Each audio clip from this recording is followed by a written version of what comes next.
Soaring temperatures are setting records around the world, and severe floods and storms are becoming more frequent and unpredictable. So how do this year's weather conditions differ from those before? And what is that telling us? This is Inside Story.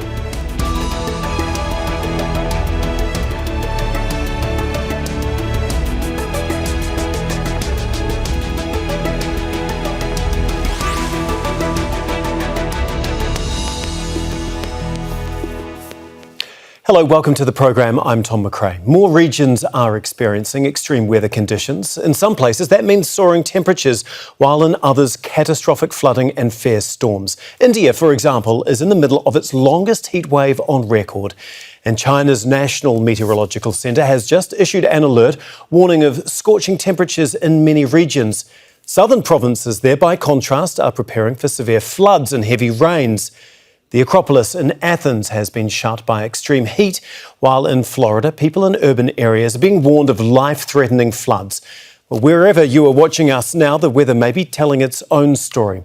So what is the message we are seeing this year, and what will be its impact on people's lives right around the world? We'll be discussing this and plenty more with our guests, and we'll take a closer look at the world weather picture with our senior meteorologist, Rob McElwee, in just a moment. But first, this report from Laura Khan. Kwakarta is known for its panoramic coastal views, but the shape of this coastline in Bangladesh's southern tip is changing drastically. The sea is pushing into the land at one of the fastest rates globally, killing crops and affecting water supplies. Fisherman Abdulaziz moved to this area after the village was swallowed up by the Indian Ocean in 2007. Now his land is again at risk. My land is inside the sea. The fish are swimming on my land. After the cyclone in 2007, we moved here and have been living here until now. The sea has reached here since then. A government investigation found sea levels are being driven higher by ice caps melting thousands of kilometers away. According to an IPCC report, in recent decades, the sea level rose 3.7 millimeters each year globally. Nearly 1 million will be displaced internally because there will be an impact on food security. Last month, the UN warned that the world is at a tipping point. Warming seas and melting polar caps are making ocean waters more acidic, and that's destroying coral reefs. The Amazon forest is seeing warming temperatures causing more droughts and wildfires. It says continued use of fossil fuels like gas, oil and coal is pushing greenhouse emissions higher and further heating the planet. A report by climate science news organisation Climate Central says over 12 months since last May, 6.3 billion people experience at least 31 days of extreme heat. Human-caused climate change created 26 days of extreme heat, and it warns that these climate events are putting billions of people at risk. And those at risk often live in the poorest communities affected by many factors. A severe water crisis is affecting 48 million people in Sudan amid war and soaring temperatures. The UN says even before the war, a quarter of the population had to walk for nearly an hour on average to get water. West Asia saw the world's hottest April on record, and heat-related deaths were recorded in Gaza, where 1.7 million people are already displaced by Israel's war. Just one example of how extreme heat is punishing an already fragile community. Laura Khan for Inside Story, Al Jazeera. So just how hot is it getting? Here's our senior meteorologist, Rob McElwee, with a snapshot of global hotspots. About 25 years ago, if a temperature record was broken, it was by a small amount, say 0.1 degree.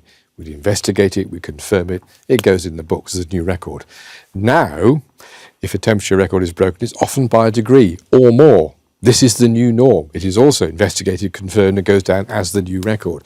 Now, some things influence these temperatures. El Nino is an event you've probably heard of. A major El Nino happened in 1997.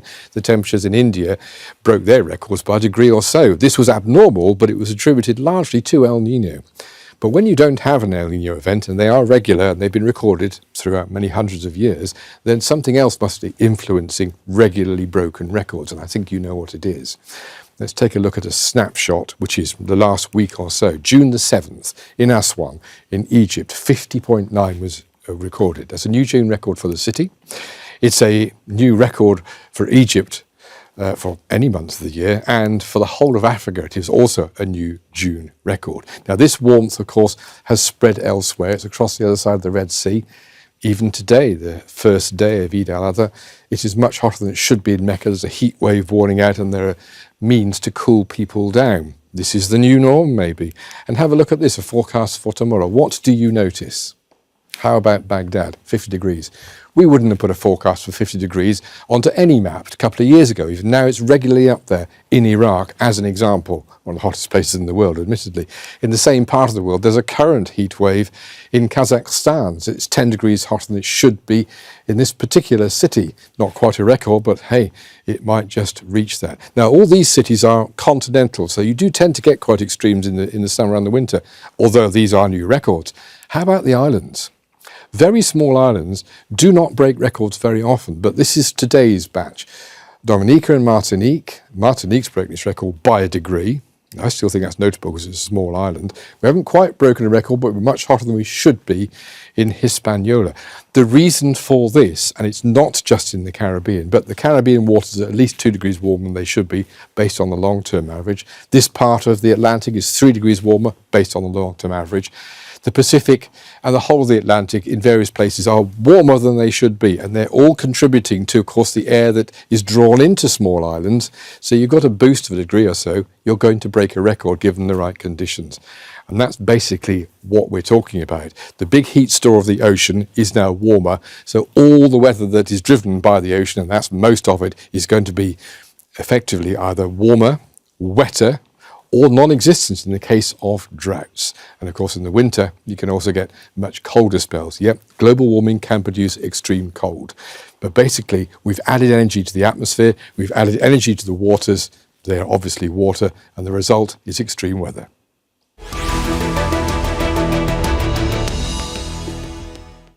Okay, let's bring in our guest now. In Geneva is Linnea Wikstrom, who is a Director of Construction and Health and Safety at Building and Woodworkers International. And in Utrecht, Pereira Marghidan is a heat risk consultant at the Red Cross Red Crescent Climate Centre. And in Athens, Eleni Myrivili is the Global Chief Heat Officer at the Atlantic Council's Adrienne Arsht Rockefeller Foundation Resilience Centre. Thank you very much for joining us here on Inside Story. We really do appreciate your time and your insight into clearly what is a very, very important topic. Carolina, if I can begin with you, as we heard there in the story and from Rob, these events are becoming more extreme and dangerous. Last year was the hottest on record.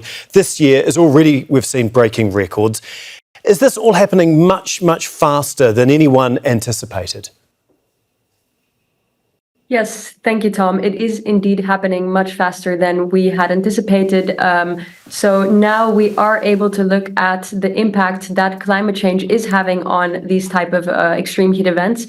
And what our studies consistently show is that climate change is making every heat wave more frequent and extremer. This is a really extraordinary result, and we really need to prepare more urgently for the heat that we are seeing across the world. Eleni, you're the world's first global heat officer. Can you just explain exactly what that means? What is it that you actually do?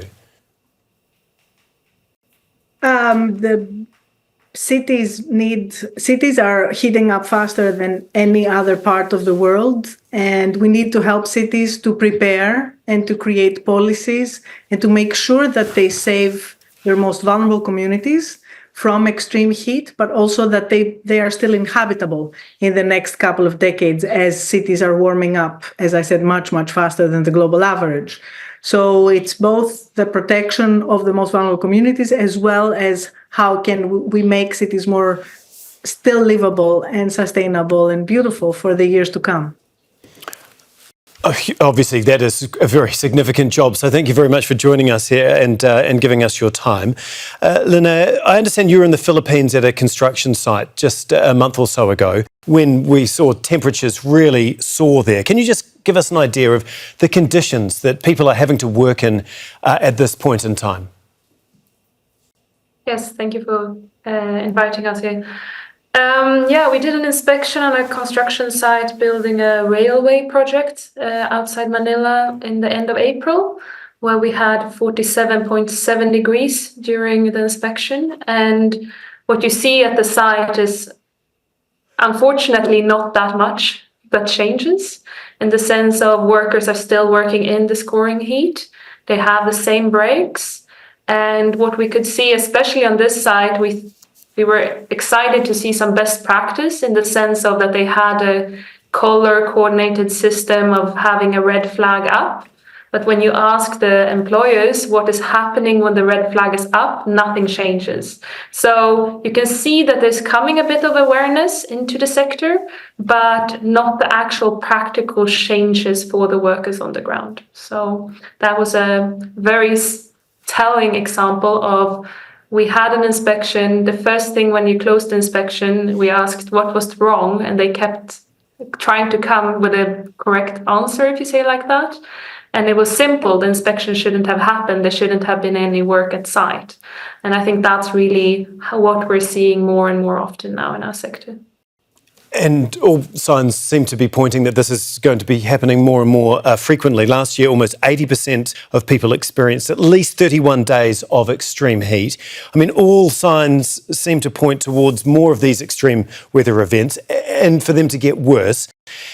Carolina, can you just explain why that is happening and just how concerned should everyone be right now? Yes, so as we've all seen, the past year has been the hottest by a large margin, and we the records are not stopping. So the past 9 years have been the hottest on record. This year, again, we're seeing more records being broken. So it's really a continuous breaking of records that we're seeing here. So also countries that have been traditionally hot are becoming much hotter than they have been, and regions that are traditionally less hot are experiencing heat that they've not seen either. So we, in our analysis that we've done on heat waves over the past year, we have found that over 70 extreme heat waves occurred only in 1 year across 90 countries worldwide, and climate change added 26 days of extreme heat in that year. So that's almost a month of extreme heat that climate change added. So that's a significant result, if you ask me. For sure. As we heard there, 76 extreme heat waves across 90 countries. Eleni, this clearly is a global problem, right? And it requires a global response. Do you feel like there has been a real lack of action? And how frustrating is that? Well, it's kind of new that people are starting to realize that heat, even though we've been talking about global warming, that heat is actually going to be one of the issues that are going to be the most dangerous and the most problematic for our populations around the world. And the problem with heat is that it's, as you said before in the title, it's a silent killer. So you don't really see heat, and it's really difficult to report on heat. And it's really difficult to show the effects of heat because it doesn't really kind of destroy buildings or create rivers out of streets. So it's kind of weird and silent, and it tends to focus on the most vulnerable of our populations, to our older, our poorest, our youngest, our people with pre-existing conditions, women. Like as women are particularly vulnerable to extreme heat because they work both in the type of jobs. Like, for example, in India, we have the highest percentage of people working in construction is women, which, we don't expect to kind of know. Or women also do a lot of informal work, which is, the getting the water. So they have to walk longer, taking care of the most vulnerable, having to cook. So again, they are much more, apart from working, they actually kind of end up being exposed to extreme heat for much longer periods of time, et cetera, et cetera. So all of these facts are starting to be more known. There's more research on it, and there is clearly there is more evidence that we have enormous mortality and morbidity numbers linked with heat, and people are waking up to it very fast. So the last 2 years, cities have been, and governments have been really waking up to this and actually starting to do things. But Tom, still today, we put very little funding behind climate change. And I'm not even talking about adaptation and resilience stuff, but generally, globally, the amount of money that we give to climate action is, like, I know the numbers for 2022, it was 1.3 trillion. Of this 1.3 trillion, only 62 billion went to adaptation and resilience work, which means just kind of efforts to protect people and protect ecosystems, economies, infrastructures, et cetera, right? So this is a tiny amount, but even for the 1.3 trillion, it's tiny. The amount of trillions that we gave for COVID globally in the year 2020 was over 11 trillion, just to give you a sense of comparison, right? I mean, we are at 1.3, and we need closer to 9 trillion a year if we are, that's what the experts tell us, if we are to keep things around or below 2 degrees Celsius. So we're really low at spending. So this is frustrates me, that we still are not funding enough, and we still don't have enough kind of robust governance to kind of help us with it. It seems like people, like you say, are becoming more and more aware of the issue, and we're seeing it, with heat waves and flooding and hurricanes right around the world on a more frequent basis. But yet that isn't actually moving into action from governments. Carolina, can you just explain how close we are to this 1.5% tipping point, and how close are we? Have we actually gone over that with the record heat wave last year and what we're seeing so far this year? Because obviously many people are predicting that this June, July, August is going to be even hotter than last. Yes, so different regions around the world, some are warming faster than others. So, for example, the European continent is warming twice as fast as others.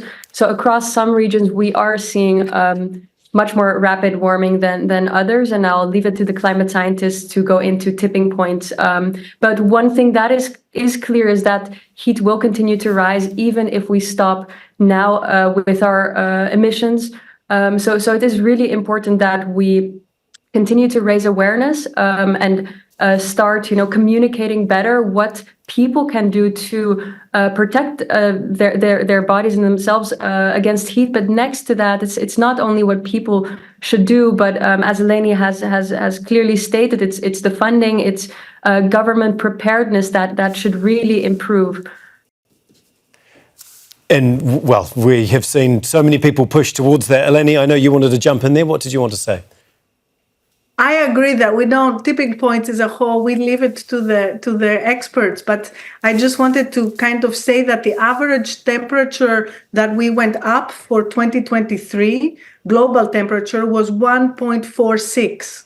So, it jumped from 1.2 that we were in 2022, average global temperature, to 1.46. So we're really, really close to 1.5. And there were days for the first time in 2023 that we crossed the 2 degrees Celsius limit that we have tried to set to ourselves. So, I mean, a couple of days doesn't really do anything, but we are quickly going that way, which everybody is really worried about. Yes, alarming numbers. Another alarming number is the International Labour Organization has said nearly 19,000 workers die every year due to heat waves. Linnea, can you just explain to us, it must be very difficult to try and pin down exact numbers when it comes to workers' deaths. Do you think that there is an underestimation of these heat-related mortalities? Yeah, I think that's what we're really struggling with, as some of the previous speakers said, is also some of the illnesses have a long-term effect. And then, especially in our sectors where there's a lot of informal labor, they're not tracked. But we do see still, with only the numbers we have, that it is really increasing. And I think the same report from the ILO says that if we go over the 1.5, which is still a low estimate, which many says now, we will have more than 300% or 370% more heat-related deaths by 2050. And what we also see is that we lose a lot of working hours. And I think that's something that many forget. And who will bear that cost? And that's something we're really working on. Is if you just have 1.5 degrees, the estimates is 80 million full-time jobs equivalent of hours. If we go to 2 degrees, we're up to 136 million working hours, which is around 4% of all the global working hours.